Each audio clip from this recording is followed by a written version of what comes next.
se blesse. La sœur a parlé de paroles qui lui faisaient mal. Et les gens ne le voient pas.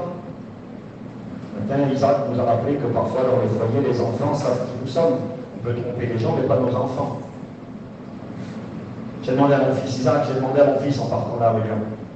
J'ai dit, mon fils, alors, qu'est-ce que tu en penses? Tu as écouté le message du pasteur tout à l'heure? Oui, mon frère, j'ai écouté. Alors, qu'est-ce que tu en penses? Je le dis à la gloire de Dieu avec humilité, c'est vrai, Dieu connaît mon cœur, mais je ne peux pas tricher. J'ai dit à mon petit, alors ton père, je dis, c'est un vrai ou c'est pas un vrai? Je dis, qu'est-ce que tu en penses? Je dis, si comme Abraham, j'aurais voulu t'offrir, toi. Je dis, est-ce que tu aurais cru en moi? Et mon petit m'a dit, je le dis à la gloire de Dieu avec humilité. Mon petit m'a regardé, il m'a dit, Tata, number one. C'est beau, je suis content. Je suis content parce que sans prétention de rien, je ne joue pas de rôle. Mes frères non plus, je ne crois pas ça du tout. Parce que nous sommes ici, on est chez nous, on est dans notre travail. J'ai un copain à moi qui m'a dit un jour, je bénis Dieu, il était venu travailler avec moi, on a travaillé ensemble, et il m'a dit ça, puis je bénis le Seigneur cet après-midi. Il m'a dit, Steve, avec toi, j'ai appris à sortir la tête haute des maisons. C'est beau ça. J'ai appris à sortir, je ne suis pas Superman, la grâce de Dieu, que la grâce de Dieu, parce qu'on est des tout petits et des incapables. Mais nous voulons être des vrais. Il vaut mieux qu'un vrai billet de 5 € qu'un faux billet de 200. Le billet de 200, il en est plein de vue, quel bon Dieu, pour billet, quelle couleur il est? Ah, tu ne connais pas, billet jaune. Hein, le gros billet jaune, on ne sait même plus quelle couleur il c'est, parce qu'on ne voit pas souvent cela. On connaît mieux les billets de 5. Ben, vaut mieux un vrai billet de 5 qu'un faux billet de 200. Ben, nous voulons être des vrais billets. Puis si tu as un billet de 200, tant mieux pour toi. Mais soit déjà un vrai billet de 5. Alors, cette femme, elle se donne pour une autre. Alors c'est intéressant parce que nous avons une reine d'un côté, une reine, et nous avons un roi. Vous savez ce que Dieu me disait? Écoutez-moi bien. Est-ce qu'il y a des rois et des reines parmi nous? En Jésus, c'est ce que nous sommes. Il a fait de nous des rois et des sacrificateurs pour Dieu son Père. Il nous a anoblis, il nous a enrichis. Nous n'étions rien, nous n'étions pas un peuple, nous étions étrangers, nous étions séparés, mais il nous a rapprochés, il nous a réconciliés, il nous a anoblis. Et regardez ce que Dieu me disait. Un roi ou une reine doivent jouer un rôle. Ils doivent être hypocrites. Ils n'ont pas le choix. Ils n'ont pas le droit d'avoir des faiblesses et des misères. Ils n'ont pas le droit. Ils doivent cacher la réalité. Et parfois, Satan nous dit, à nous, il nous dit, tu n'as pas le droit d'être touché. Tu n'as pas le droit d'être blessé, tu n'as pas le droit d'être ennuyé, tu n'as pas le droit d'être à terre, tu n'as pas le droit d'être abattu. Tu es un chrétien, j'ai marqué plus, et pour les prédicateurs qui sont là, plus ou pire, j'ai marqué, tu es un serviteur de Dieu, tu es un prédicateur, tu dois être Superman. C'est vrai, Abraham. Tu dois être Superman, tu n'as pas le droit d'être faible, toi. Tu n'as pas le droit d'avoir des problèmes, tu n'as pas le droit d'avoir les genoux à terre, tu n'as pas le droit d'être malheureux, alors il faut jouer un rôle. Parfois on joue un rôle. On est hypocrite. On rigole, ça va, impeccable. Et si on pourrait lever un petit peu le voile, c'est pas si impeccable que ça. Parce qu'à l'intérieur, il y a parfois bien des tourmentes et bien des tristesses. Il y a bien des peines. Donc on ose parler par pudeur, par respect pour les gens, parce qu'on ne veut pas étaler sa vie, écoutez-moi bien, et aussi, non seulement parce qu'on ne veut pas étaler sa vie, mais parfois, malheureusement, parce que parfois on ne fait plus confiance. Parce que des fois, on ouvre son cœur. On a parlé à quelqu'un ou à quelqu'une de nos peines, de nos tracas, de ce qui nous fait mal, de ce qui nous fait peur. Et puis on a voulu être honnête, on a voulu s'en sortir de ces bons David et Jonathan dans la Bible, les deux beaux-frères, deux copains qui s'aiment d'un amour vrai, d'un amour de Dieu. Et puis quand Jonathan il est avec David, ce copain, à un moment donné, il est écrit qu'il enlève son armure. Il enlève tout ce qu'il a, son armure, son bouclier, sa cuirasse, il enlève son épée, il met tout devant David. C'était une manière de dire à David, ça y est David, je suis vulnérable. Je t'ai tout donné.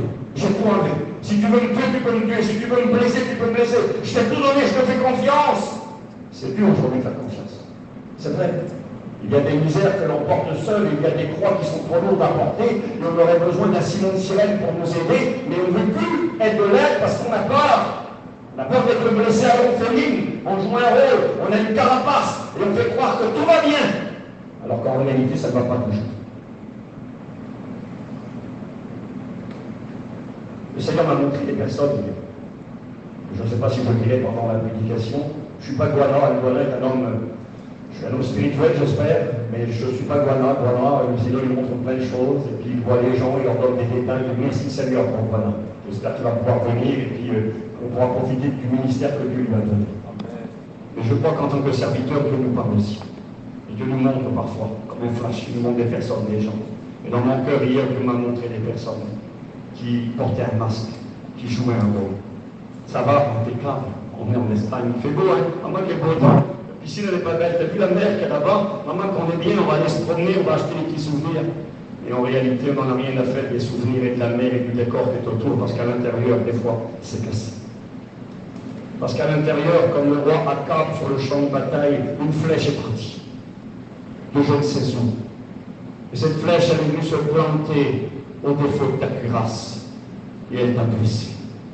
Et le Seigneur nous montrait hier qu'il y a parmi nous des hommes et des femmes blessés. Des hommes et des femmes qui ont été touchés par des flèches. Des flèches qui les ont transpercés. Mon petit garçon, il a un arc. Il aime bien ça. Je lui ai acheté un arc, je lui ai acheté des flèches. Et là, il a commandé des flèches, et quelque temps en arrière, c'est des flèches de chasse. Des vraies flèches, elles sont même très dangereuses. C'est des flèches qui ont un goût comme des lames de rasoir. Elles sont faites pour provoquer des hémorragies quand ils tuent un animal. C'est des flèches de chasse, pour aller chasser. Les flèches sont conçues d'une manière telle qu'elles doivent produire la mort et qu'elles doivent ne pas pouvoir être retirées. Quand quelqu'un a reçu une flèche, vous avez déjà vu, hein, elles sont faites d'une manière telle que tu ne peux pas tirer, c'est bloqué à l'intérieur. Il faut après opérer, et des fois quand tu essaies d'arracher une flèche, tu fais plus de mal que de bien. Tu peux même tuer quelqu'un qui est blessé par flèche en enlevant la flèche. Tout le monde ne peut pas enlever les flèches. Il faut être un expert pour enlever une flèche. Il faut être un chirurgien, un docteur, un professionnel. Et je remercie Dieu parce que cet après-midi, au milieu de nous, il y a le plus grand chirurgien qui est capable d'enlever toutes les flèches. Ces flèches qui sont rentrées profondément en nous. J'avais marqué ça, moi. Le roi et la reine n'ont pas le droit de montrer ce qu'ils sont. Il faut qu'ils se déguisent. Et des fois, nous, on croit, parce que c'est pas vrai ça, mais on croit qu'on doit se déguiser. Je le répète, parce qu'on est un chrétien, parce qu'on est une chrétienne, parce qu'on doit être fort, parce qu'on est un pasteur, alors on doit montrer quelque chose qui n'est pas vrai. On doit être hypocrite. Que Dieu nous y aide. Moi, je remercie Dieu pour Isaac ce matin. C'est merveilleux et c'est un exemple à imiter. Cette honnêteté, sans rentrer dans les détails, il faut une certaine pudeur. On ne peut pas ouvrir son cœur à tout le monde et tout expliquer, ça ne servira à rien, bien souvent. Comme des fois, c'est confier son sac à quelques amis. On a besoin des intimes. Moi, je l'ai compris depuis quelques années. Vous savez, des copains, on en a plein. Et des copines, on en a plein, puis j'espère que vous en avez.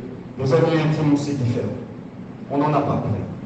Et Jésus avait 3 amis intimes, Pierre, Jacques et Jean.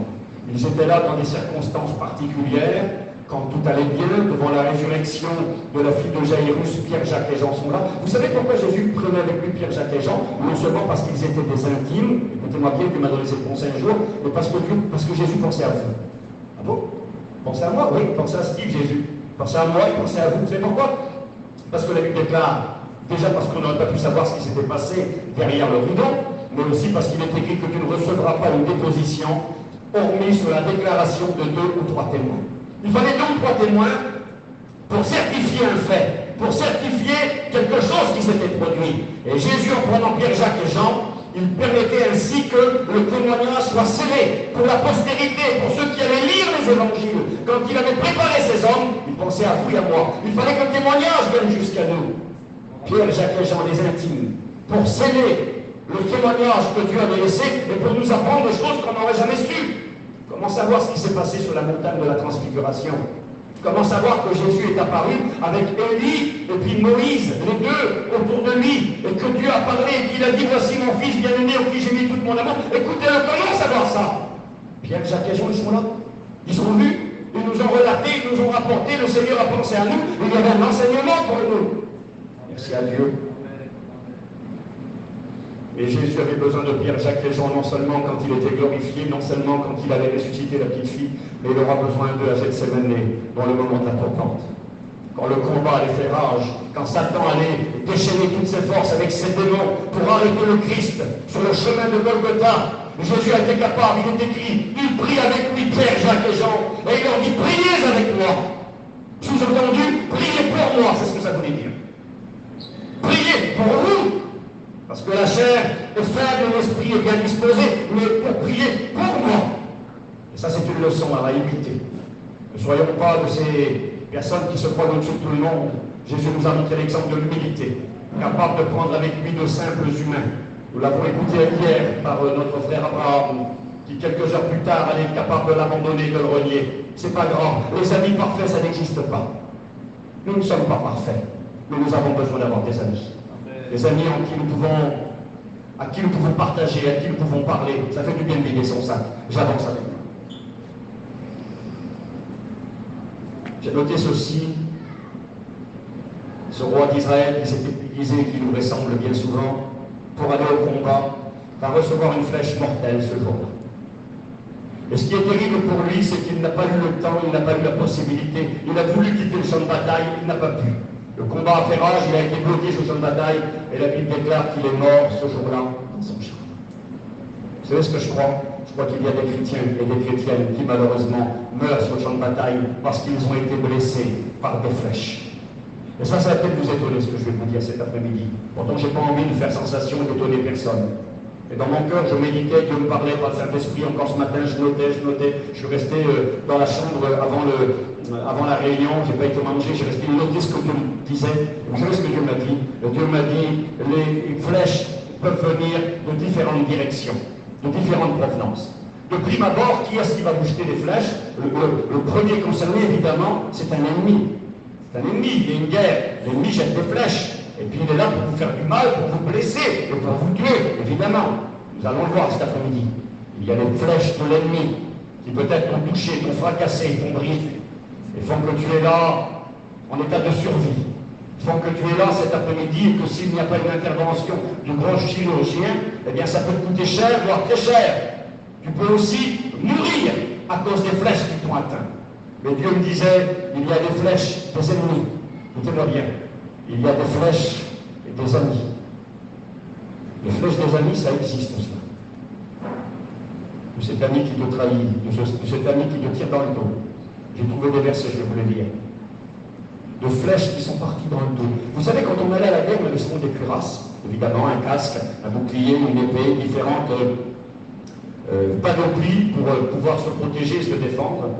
Mais généralement, on n'avait pas toujours des cuirasses dans le dos. Parce que la Bible va nous parler d'un roi qui va recevoir une flèche entre les deux épaules. Et c'est écrit qu'elle va lui traverser le corps et sortir par son cœur. Ça veut dire qu'on lui va tirer dans le dos, lui. Et moi j'ai marqué ça, une flèche que tu reçois dans le dos, soit tu la reçois parce que tu fuis le combat et que l'ennemi a le dessus sur toi, ou alors tu la reçois par un ami. Ah oui, il est avec moi, il est derrière. Je crains rien, c'est mes copains, on est ensemble, on est la même équipe. Je sais eux que j'ai ennemis, je crains rien. Oh, une flèche dans le dos, pas possible. Est-ce que ça peut arriver, une flèche dans le dos, hein? Un poignard, on dit à l'expression. Un ami à moi, pasteur, m'a dit il n'y a pas longtemps en arrière, il m'a dit, ils m'ont planté un poignard dans le dos. Ça peut exister, oui, ça existe. Un poignard dans le dos, ça existe. Une flèche dans le dos, ça existe. Seigneur, j'aurais jamais cru ça, c'est mon copain, il était avec moi. C'est lui l'ennemi. J'avais mis une grosse cuirasse devant moi. J'avais une gros bouclier, j'étais à l'abri, je me croyais en sécurité. Et la flèche, elle est venue derrière, elle s'est plantée dans mon dos. Elle a traversé mon corps, elle m'a transpercé le cœur. Dieu me parle. Et la troisième flèche qui parfois fait très mal et que l'on ne comprend pas, on va essayer de comprendre cet après-midi, c'est la flèche qui vient de Dieu. Il y a des flèches qui viennent de Dieu. C'est pas parce qu'elles viennent de Dieu qu'elles font pas mal, attention. Une flèche, ça fait mal. Une flèche, s'il n'y a pas une intervention derrière, ça peut te faire mourir. Écoutez-moi, il y a des flèches de Dieu. J'espère que vous avez bien compris, que ça sera pas mal interprété ce que je vais dire maintenant. Et je vais le dire dans la Bible de toute façon, je me couvre avec la parole de Dieu. Nous allons lire comment Job va parler des flèches de Dieu. Et qu'il va dire, Dieu m'a pris pour cible, Dieu m'a tiré sur une flèche. Alors on va essayer de comprendre ensemble la parole de Dieu. J'ai marqué, lorsque Akab sera touché par cette flèche mortelle sur le champ de bataille, il n'a pas eu la possibilité de partir. Il a voulu fuir, il savait qu'il était blessé. La première chose qu'il a fait, et c'est ce qu'il faut faire, mes amis, on est ensemble. La première chose qu'il a fait quand il a vu qu'il était touché, il a eu l'honnêteté d'arrêter de jouer un rôle. Lui qui pourtant était déguisé ce jour-là, il a eu l'honnêteté de dire à celui qui était avec lui dans le char, de lui dire, je suis blessé. Soyez avec moi. Il faut qu'on ait cette honnêteté quand on est touché, de reconnaître. Au moins déjà à nous-mêmes, si on ne peut pas en parler avec tous, au moins de le reconnaître pour nous, de dire, je suis touché. Il y a des hommes et des femmes, il semblerait que rien ne touche. Il y a des hommes et des femmes, il semblerait qu'ils sont invincibles. C'est une muraille parfaite. Rien ne peut les toucher. Aucune flèche. Ni une flèche de l'ennemi, ni une flèche d'un ami, ni une flèche de Dieu. Il semblerait qu'ils sont invincibles. Superman. Ça n'existe pas. Nous sommes fragiles. Les flèches peuvent nous toucher. Et quand elles nous touchent, j'aimerais vous le rappeler, ça fait très très mal. Ce jour-là, Akab n'a pas pu partir. Il a été bloqué. Moi, je remercie Dieu pour ce séminaire. Vous savez pourquoi? Parce que Dieu a permis qu'on sorte du champ de bataille. Et Dieu a permis qu'on arrête notre vie, notre quotidien, notre travail, nos affaires, nos églises, je ne sais pas là où nous sommes, nos familles, les places désignées où nous sommes, les terrains où nous vivons, les appartements, les maisons où nous vivons. On vit dans un contexte particulier, et parfois c'est un champ de bataille où nous sommes. Et Dieu a permis ce bon séminaire, où il nous a permis de retirer de ce fait. Je suis blessé, il faut le reconnaître, il faudra le reconnaître si c'est vrai. Et vous savez, si ce message ne vous concerne pas aujourd'hui, je ne crois pas que tout le monde est concerné. Parce qu'il ne vous concerne pas aujourd'hui, c'est inévitable, il vous concernera demain. Demain, vous allez prendre une flèche. Qui viendra de face, qui viendra en traître, par l'ennemi, tu ne l'as pas vu venir. La flèche, c'est pas au hasard, il ne va rien venir. Et hop, il est touché. Ah, je suis touché. J'ai été touché, moi, dans ma vie. Et tôt ou tard, je sais que malheureusement, ça se reproduira parce que nous sommes en guerre. Ce matin, nous l'avons écouté. Dans les derniers jours viendront des temps difficiles, cruels, bestiales, féroces. Nous sommes dans ces temps où les flèches partent de tous les côtés. Et inévitablement, le jour ou l'autre, nous serons touchés. Il faudra alors avoir l'honnêteté de reconnaître de quel je suis touché. La flèche de l'ennemi m'a fait mettre un genou à terre. La flèche de l'ami m'a blessé encore plus profondément. Vous savez, l'ami, c'est qui? Je notais ça, regardez. L'ami, c'est qui? Ce sont les flèches qui est celle-ci, peut-être. J'ai marqué la flèche de l'ami, c'est qui? La flèche de l'ami, j'ai marqué, ce sont toutes les déceptions, toutes les trahisons, toutes les blessures amères, les abandons, les accusations, les calomnies, les injustices reçues par nos ennemis, évidemment, mais parfois par nos amis. Écoutez bien, par nos foyers, par nos compagnes, nos compagnons. La petite sœur a témoigné tout à l'heure. Elle a dit que son mari lui parlait avec des paroles blessantes, qui lui faisaient mal. Ce sont ces paroles parfois qui ont été dites. Une parole que tu as dit un jour à ton mari, une parole que tu as dit un jour à ta femme, une parole que un jour ton fils t'a dit. Ton fils t'a regardé. Je pense à un prédicateur dont j'ai bénéficié du ministère quand j'étais plus jeune. C'est un pasteur sédentaire, le pasteur Daniel Hébert de Bordeaux. C'est un grand homme, un grand monsieur dans la connaissance, dans l'enseignement. Et un jour, je l'ai écouté prêcher, il expliquait cette anecdote qui m'est arrivée. Son propre fils, vous êtes avec moi, son propre fils a pris un couteau et il a essayé de lui couper la gorge. Comment faire face à une telle flèche? Ton fils qui vient, celui que tu as aimé, qui a passé des nuits blanches pour lui, t'as pleuré pour lui, t'as donné ce que tu n'avais pas, le plat adulte, il se tient devant toi. Il t'insulte, il te fait la guerre, il te méprise, il t'abandonne, il te tourne le dos. Pire, cet homme-là, un grand serviteur de Dieu, il a voulu le tuer, il lui a coupé la gorge. Il a survécu par miracle. Quelle tragédie, quelle flèche!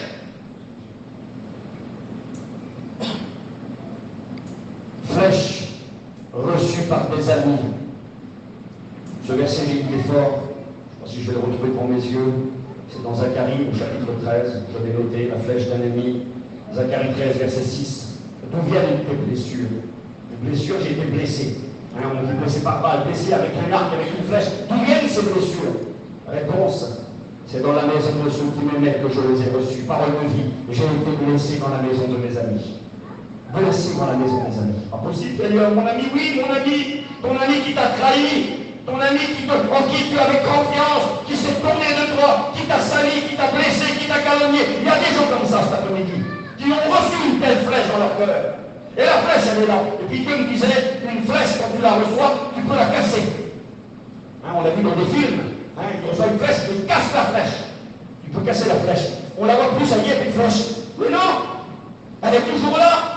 On a cassé le poids de la flèche. On ne le voit plus, on le balance. C'est pas le poids de la flèche le problème, c'est la tête de la flèche. Tu as cassé le poids, personne ne va plus mais la flèche c'est là. Elle est plantée à l'intérieur. Au défaut de la cuirasse. Et il y a des hommes et des femmes comme ça, aujourd'hui, dans ce séminaire, qui sont blessés.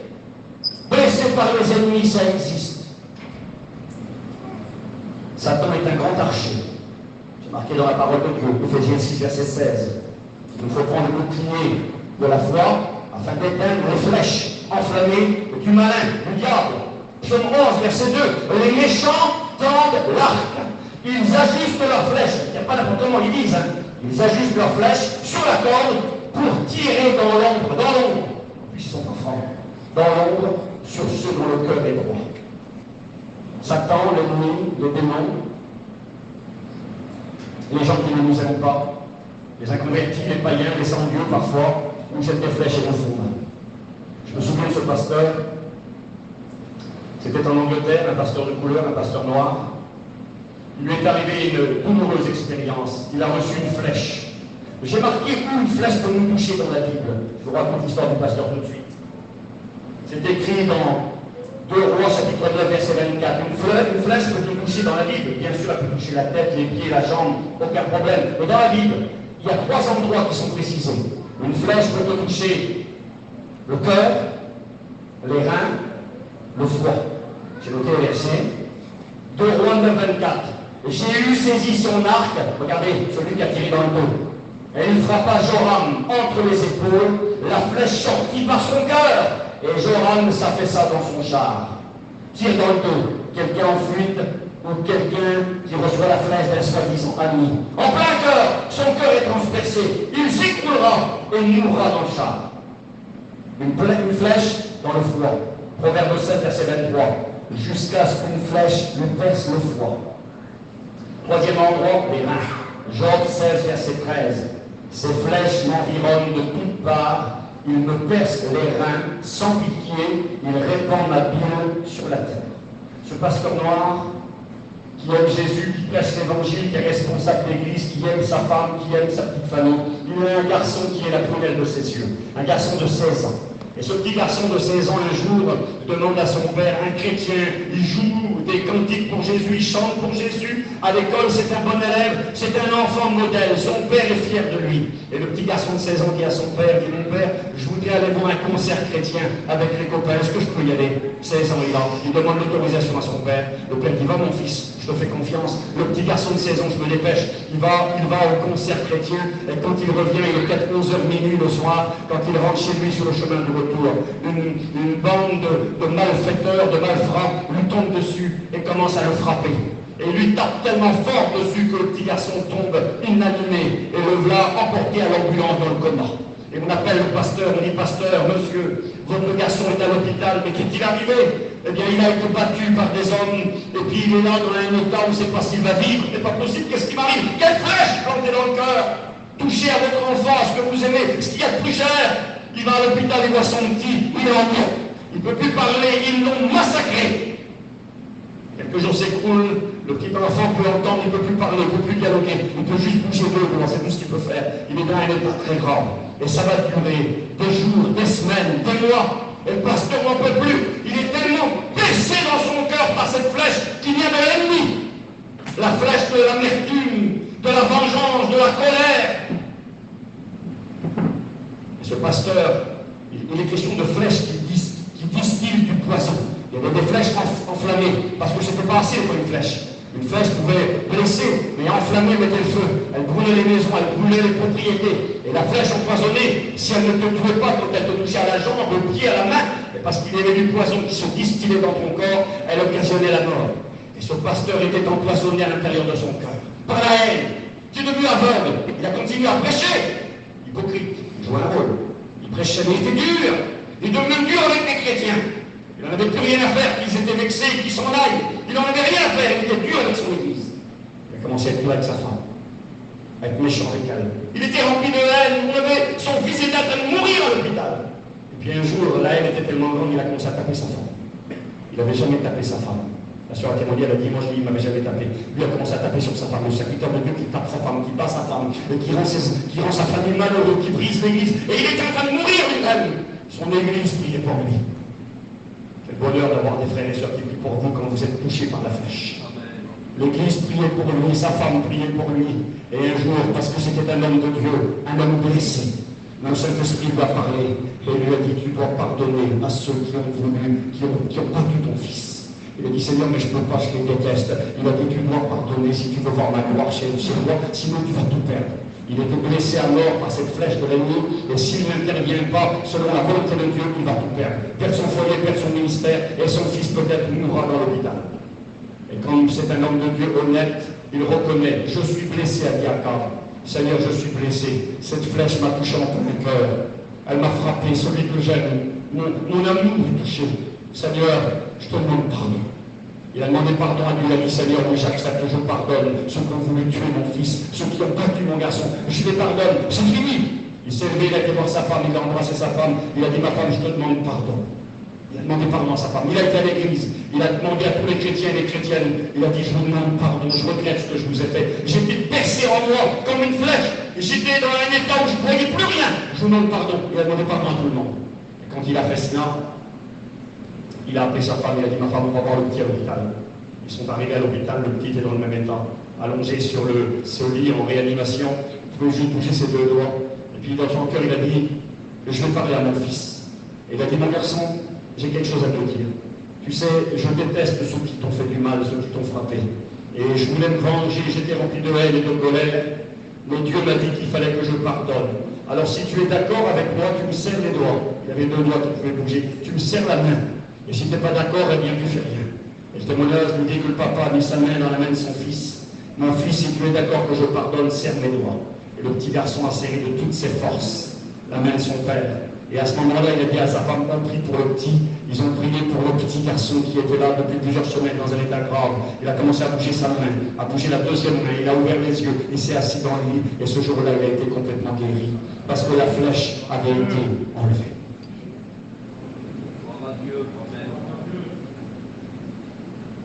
Tu es peut-être touché parce que des méchants t'ont fait du mal.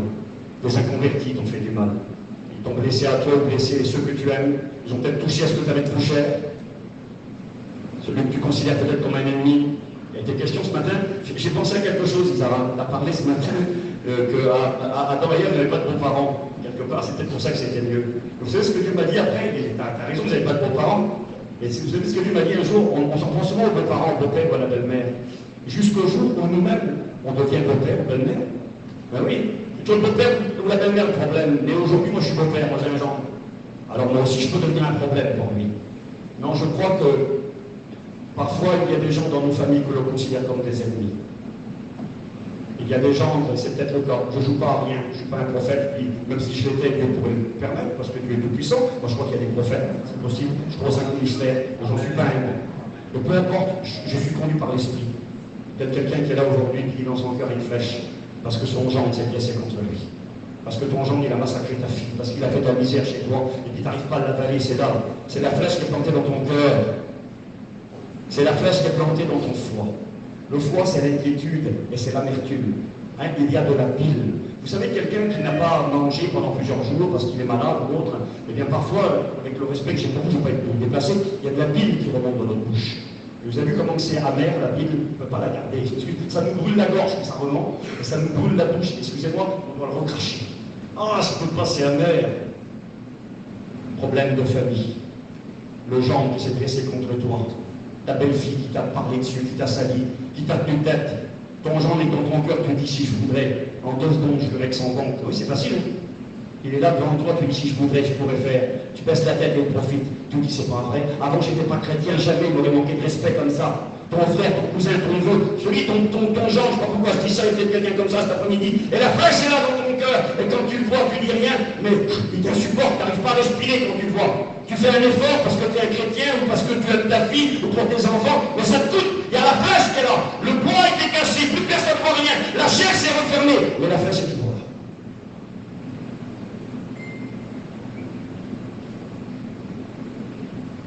Les cœurs blessés, à cause des calomnies, des accusations, des déceptions, des trahisons, des blessures amères, des injustices, dans nos familles, dans nos foyers, par nos amis, par nos enfants, dans nos églises, On est là, on n'est pas dans nos églises locales. On est l'église du Seigneur, mais on a nos églises locales. Hein, on vient de différentes régions.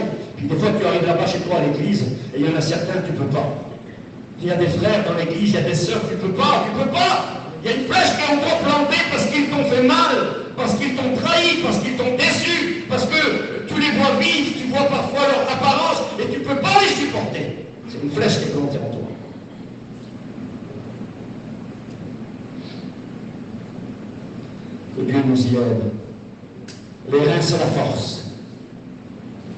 m'environnent de toutes parts, ils me percent les mains, c'est la force. Il y a des chrétiens qui sont là aujourd'hui qui n'ont plus de force. Parce que la flèche s'est plantée, qu'elle vienne de l'ennemi ou qu'elle vienne d'un membre de ta famille ou un de tes amis, cette flèche te paralyse, tu n'as plus de force. J'ai écouté un ami qui disait ça récemment dans une réunion, il parlait d'un burn-out. Burn-out, c'est un mot en anglais, burn, ça veut dire brûler, out à l'extérieur, brûler à l'extérieur. Le burn-out, c'est quand tu fais un chaos, une dépression. Quand tu tombes dans l'angoisse, comme tu as été mort, tu ne peux plus rien faire. Il n'y a plus de possibilité. Tu n'arrives plus à aller plus loin, tu n'arrives plus à rien.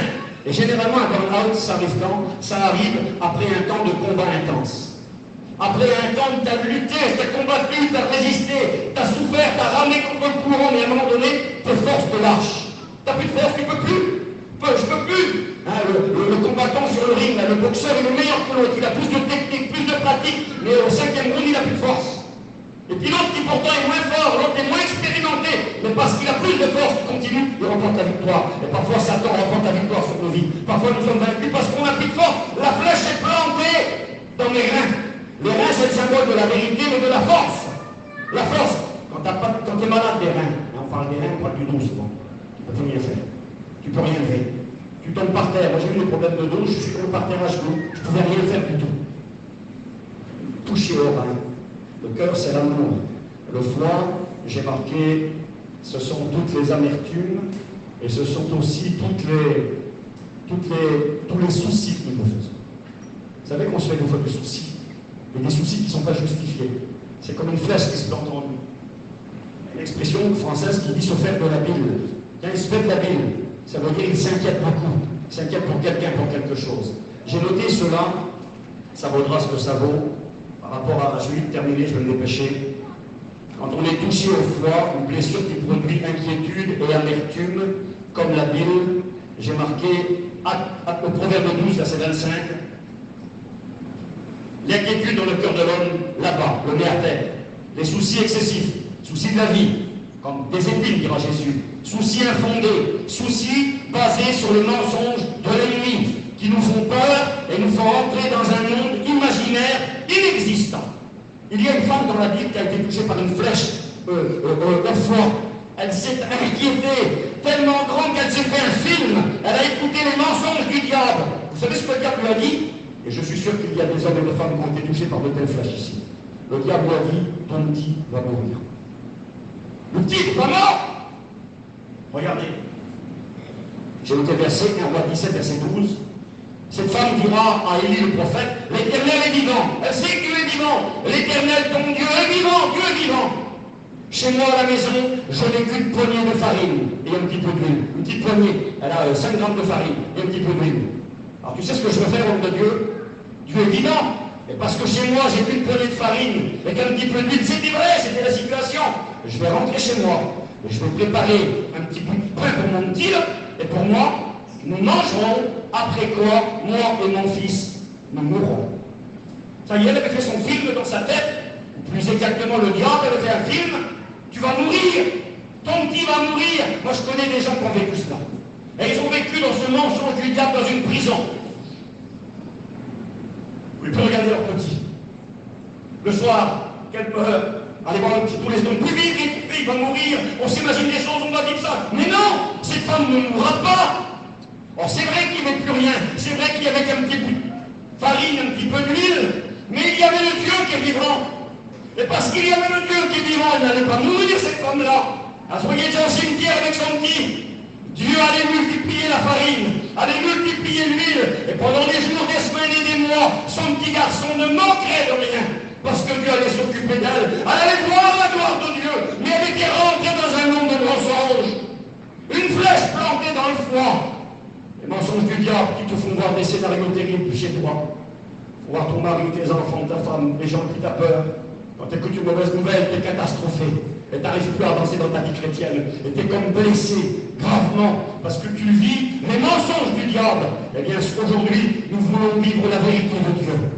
Nos vies sont dans ses mains, nos vies lui appartiennent. Il est capable de changer les circonstances et les temps, capable de multiplier le peu de farine, capable de bénir chez nous et de transformer, même quand le problème est là.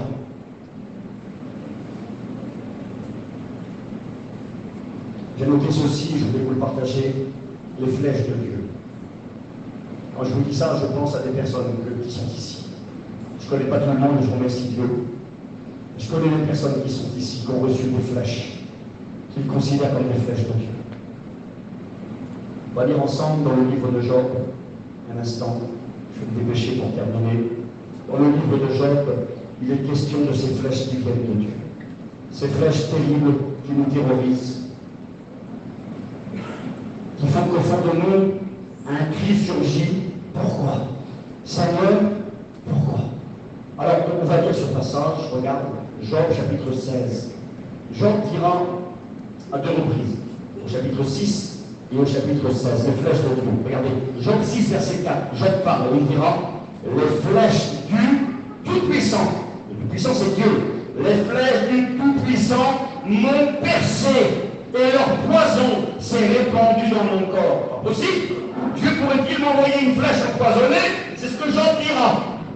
Job dira, les flèches du Tout-Puissant m'ont percé et leur poison s'est répandu dans mon corps. D'accord. Job 16, verset 11. Dieu, eh bien, il identifie, Dieu me livre à la merci des impies. Il me précipite entre les mains des méchants. J'étais tranquille, il m'a secoué. Des gens qui sont fortement secoués parmi nous, secoués par la maladie, secoués par l'épreuve, secoués par le deuil, secoués par les combats incessants, secoués par les injustices. Il dira, j'étais tranquille, il m'a secoué, il m'a saisi par la nuque, il m'a brisé. Il a tiré sur moi comme sur un but. On tire comme sur un but avec un arc, c'est marqué juste après. Ces flèches m'environnent de toutes parts. Il me perce les reins sans pitié. Plus de force, ça veut dire. Il répand ma bile sur la terre, toucher le froid, la bile touchée au froid, le souci, l'amertume. Il me fait brèche sur brèche, il fond sur moi comme un guerrier. Et là, Dieu m'a parlé. Vous savez ce que Dieu m'a dit? Dieu m'a dit ça. Et c'est ce que je vais vous dire maintenant. Le Seigneur m'a dit, il y a des hommes et des femmes qui sont ici ce soir, cet après-midi, pardon, qui ont été touchés au froid, amertume, inquiétude excessive, souci, tracas, pour les enfants, pour la famille, pour le lendemain. Qu'est-ce que je vais devenir demain? Comment je vais faire pour gagner ma vie? Mon pain, la vie devient de plus en plus compliquée. Comment je vais faire avec le petit? Qu'est-ce qui va m'arriver? On s'inquiète, on vit demain, alors qu'il faut vivre aujourd'hui. Ne t'inquiète pas du lendemain, chaque jour suffit sa peine. Vis aujourd'hui avec le Dieu qui est puissant. On est touché dans nos reins, on n'a plus de force parce que le combat, ça fait trop longtemps que ça dure. Ça fait trop longtemps que tu pleures, trop longtemps que tu vas à l'hôpital, trop longtemps que tu vas au cimetière, trop longtemps que l'épreuve est chez toi, que tu es victime de calomnie, d'injustice, qu'on te salit, que tu es blessé trop longtemps. Touché au cœur, c'est ton amour, tes sentiments. Les flèches de l'ennemi, on les comprend. On ne les accepte pas, elles font mal. Les flèches des amis sont très dures à avaler. Les flèches que l'on reçoit dans nos foyers, dans nos familles, d'où viennent ces blessures que tu as aux mains? C'est dans la maison de ceux qui méritent le Qu'est-ce qu'elles font mal, ces flèches-là? Mais j'ai marqué les flèches de Dieu, parfois sont les plus terribles. Écoutez-moi. J'ai marqué comme Job, blessé parce qu'il appelle une flèche de Dieu qui fait très mal. Ce sont, écoutez bien, ouvrez vos oreilles 2 secondes, je vais vite finir.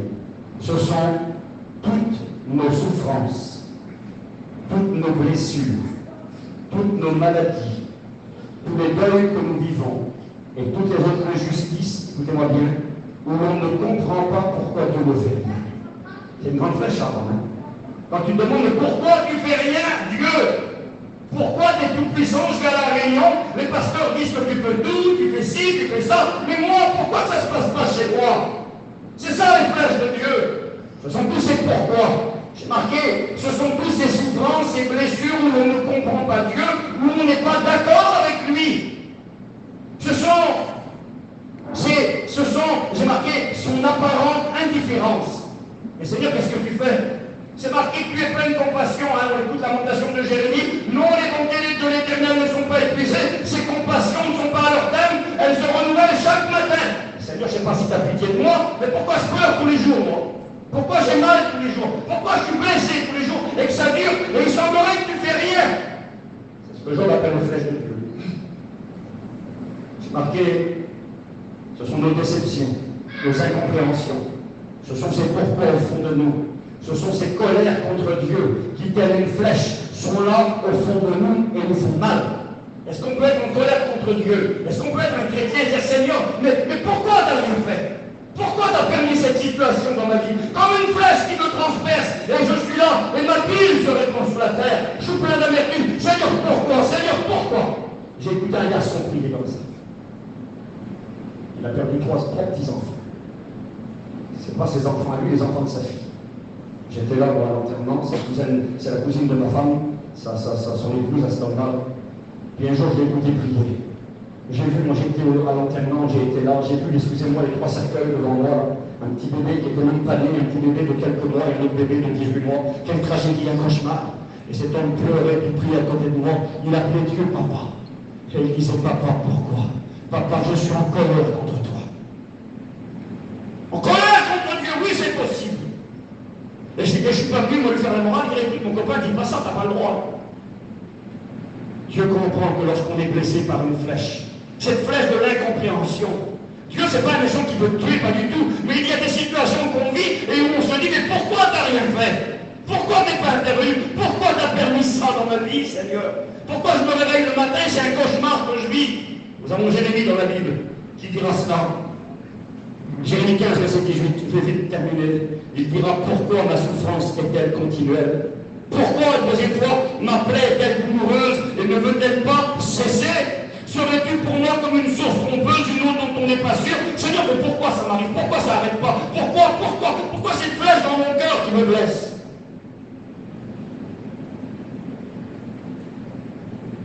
Que Dieu soit béni et glorifié.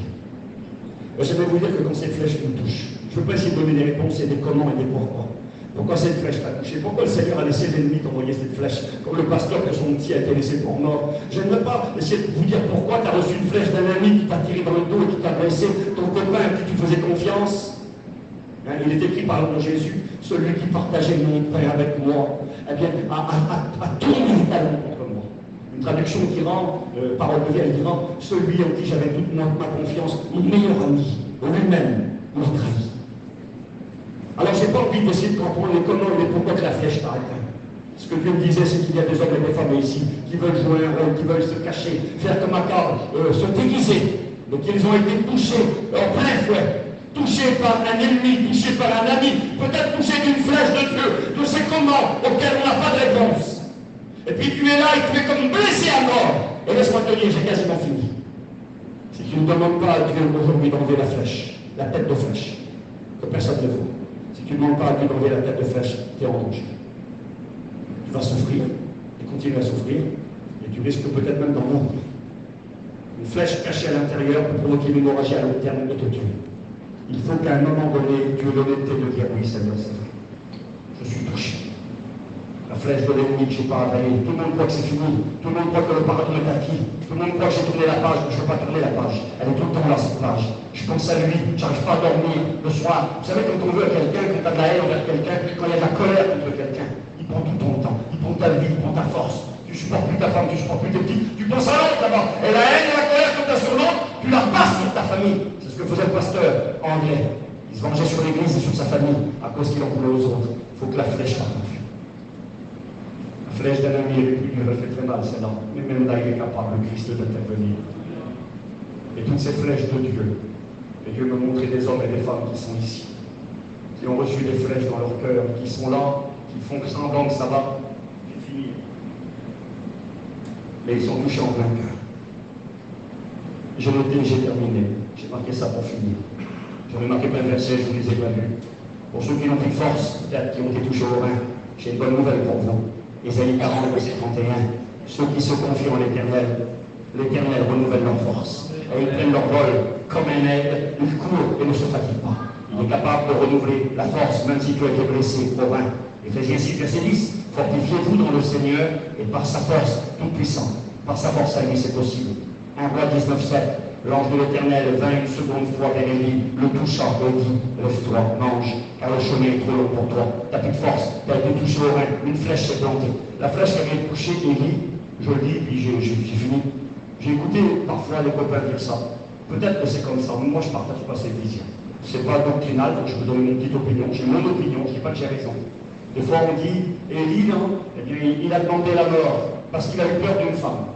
Il a eu peur de la reine Jézabel, il avait tellement peur qu'il a demandé la mort. Moi je ne crois pas, vous savez pourquoi? Parce que s'il voulait comme ça mourir, il n'avait rien à faire, il avait caressé devant la reine, et puis il serait fait tuer, elle voulait le tuer. C'est pas quelqu'un qui a voulu le tuer. Et quand elle a voulu le tuer, il est parti, et c'est là qu'il demande la mort. J'aurais dit, moi, tu veux mourir, t'as qu'à rester là-bas, elle a voulu tuer, de toute façon, t'as qu'à rester. Non, il n'avait pas peur d'elle. Il n'en avait rien à faire de mourir, lui. Vous savez pourquoi il demande la mort ce jour-là? C'est parce qu'il croyait que le peuple d'Israël se serait converti. Il croyait que quand Dieu a montré sa gloire, quand le feu est tombé du ciel, quand la pluie est revenue au bout de 3 ans et demi sur la parole bénie, le certifiant qu'il était un prophète authentique. D'ailleurs, il dira, jusqu'à quand serez-vous des deux côtés, si l'éternel est Dieu, servez l'éternel, si c'est Baal, servez Baal, mais choisissez qui vous voulez servir. Et il croyait que le peuple serait converti. Il croyait que la reine, devant la réalité, il avait tué les prophètes, Dieu avait montré sa gloire. Il croyait que tout le peuple d'Israël serait revenu à Dieu et que la reine Jézabel se serait convertie. Et quand il a des nouvelles de la reine, il écoute peut-être qu'elle s'est convertie, il écoute peut-être qu'elle veut le tuer parce qu'elle est en colère et qu'elle garde sa foi dans les dieux mensonges. C'est pour ça que ce jour-là, il voulait mourir. Parce que dans son cœur, cette flèche de découragement, Seigneur, j'en peux plus, j'ai plus envie. Vous savez, des fois, en tant que pasteur dans des églises, des fois, je parle à mes copains, ils sont des fois plus sur place dans certaines églises, ils voyagent moins, mais des fois, on n'a plus envie. On n'a plus envie d'aller repêcher certains. Je ne sais pas pour vous, moi, ça m'est arrivé en tant que pasteur. Moi, il y a des gens chez qui je voulais plus. Excusez-moi, j'en avais marre d'aller entendre la main. J'en avais marre de voir dans le caniveau tous les 15 jours. J'en avais marre de les encourager et de savoir que derrière mon dos, ils faisaient des misères encore plus grandes qu'eux. Je voulais plus. Allez, c'est bon, ils ont calme, tant qu'ils tournent. Et les gens, on en a marre, on ne les supporte plus, on n'en peut plus. On est tellement affligés, déçus. Ils m'ont déçu, je lui ai fait confiance. J'ai fait prier à la réunion. J'ai été le chercher, j'ai voulu l'honorer. J'ai fait chanter un cantique, je l'ai fait témoigner. Et puis t'apprends le nombre de mecs, il est sous, il s'est battu. T'as plus envie. Tu dis, c'est bon, je passe à autre chose. C'est une flèche qui se plante dans toi. Et t'as plus envie. Il n'avait plus envie, Élie. Seigneur, je ne veux plus combattre. C'est fini pour le peuple, terminé. Ils ne veulent pas de toi. Regarde, t'as montré ta gloire, t'as montré qu'il était. Ils ne veulent pas de toi. Une flèche dans son cœur et une flèche dans ses reins. Il est là blessé, il n'a plus de force pour mourir. Mais, j'ai fini. L'ange de l'Éternel, c'est Jésus, vint une seconde fois, une deuxième fois la patience, et il vient vers toi encore aujourd'hui. Il est venu ce matin dans la réunion d'Isaac, il est venu hier soir dans la réunion des Abraham, il est là cet après-midi, il vient vers toi, il te touche, et il te dit, lève-toi, mange, c'est-à-dire accepte ma parole, nourris-toi de ma parole, car le chemin est trop long pour toi. Et il se leva, mangea, but, et avec la force que lui donna cette nourriture, il marcha jusqu'à la montagne de Dieu. À moins que c'est beau. Alors j'ai terminé, la fin ça dit ça. Si tu es touché, bats les masques. Bats les masques et on fait tomber les masques. On arrête d'être hypocrite 2 minutes. On arrête de jouer un rôle. On arrête de faire semblant. Si tu es touché et qu'il y a des têtes de flèches dans ton cœur, dans ton amour, dans tes sentiments, dans tes reins, dans ta force, tu n'as plus de force. Une flèche plantée dans ton foie. Tu es plein d'amertume et rempli d'inquiétude pour ceux qui t'entourent, pour ta situation, pour ta vie. Tu vis un film d'horreur que le diable met dans ta tête. Cet après-midi, il faut que ça arrête. J'ai marqué, n'attends pas de mourir dans ton char comme Akab ou Joram. Tu as le droit, écoutez-moi bien, c'est fini. Tu as le droit, qui que tu sois, même si tu es un roi. Ça doit être les rois, ils n'ont pas le droit. Je dis ça, vous avez remarqué quand il y a un appel, les derniers à lever leurs mains, c'est qui? C'est qui à part les derniers qui lèvent leurs mains généralement? Dis-le, c'est pas un piège. Ou alors dis-le, il ne veut pas dire, il ne veut pas parler. C'est qui à toi? Je ne sais pas. Isaac, c'est qui? Dites-le. Bien sûr, les serviteurs de Dieu. On n'a pas le droit, nous. On n'a pas le droit, Isaac, attention. Il ne faut pas lever ta main, surtout pas. Comment? Le pasteur, il a besoin. Le pasteur a une place qu'on n'avait pas vue. Ben, il est bon, le pasteur, il n'est pas trop fort, hein. Il est faible, le pasteur, il n'a plus de force, il ne veut plus continuer à prêcher, il veut abandonner le ministère. Il ne veut pas abandonner Jésus, jamais, mais des fois, on veut abandonner le ministère. Moi, ça m'est arrivé, tu penses. Il y a plus d'une fois. Quand je voyais mon incapacité, ma misère, mes combats, je disais, stop. Alors, on m'arrête. On fait ce qu'on a pu, puis maintenant, comme il dit, je ne suis pas meilleur que mes pères, Seigneur, prends ma vie, puis que je me casse et que je pars. Je ne veux plus la flèche et commencer, ça me fait trop mal. Et si quelqu'un essaie de l'enlever, ben, il va me faire encore plus de mal. Mais moi, je veux arrêter. J'ai plus envie de combattre. Ça m'arrive. C'est vrai ou pas, les garçons? Oui, c'est vrai. Le pasteur, il ne se lève pas. Parce qu'il n'a pas le droit. Il se super mal. Je me rappelle d'une église, un jour, j'ai fait un appel dans les réunions, et je l'ai vu. Je pensais à quelqu'un qui était là, je crois, mais enfin, peu importe. Plusieurs gens de la main, petit chrétien, je m'excuse, mais plus personne qui fait leur petite main, j'ai besoin. Et à la fin de la réunion, ils vont appeler un pasteur pour dire, pour clôturer et remercier Dieu pour la réunion. Le pasteur est venu avec son petit costume, il s'applique. C'est le pasteur, attention, hein, c'est Superman. Il est arrivé là-haut, il allait prier, il m'a demandé de prier. Il a enlevé le masque de l'hypocrisie. Je vous dis, ce n'est pas une question d'hypocrisie. On ne peut pas dire tout à tout le monde, et puis voilà, il enlève le masque, puis il le dit. Elle a dit, vous savez, la réunion de ce soir, en réalité, c'était pour moi. Et puis je voudrais que vous priez pour moi. Pour ça, tout à l'heure, je l'ai dit, je n'ai pas fini ma pensée, je pense à mille choses dans mon esprit. Je remercie Dieu pour l'honnêteté et la lucidité, le courage, pas le mot trop fort, mais l'honnêteté de Lisa, qui ce matin était capable de dire, viens ma femme, mes frères, copains, venez prier pour moi, parce que là j'ai besoin. Il a besoin, Isaac, oui, il a besoin.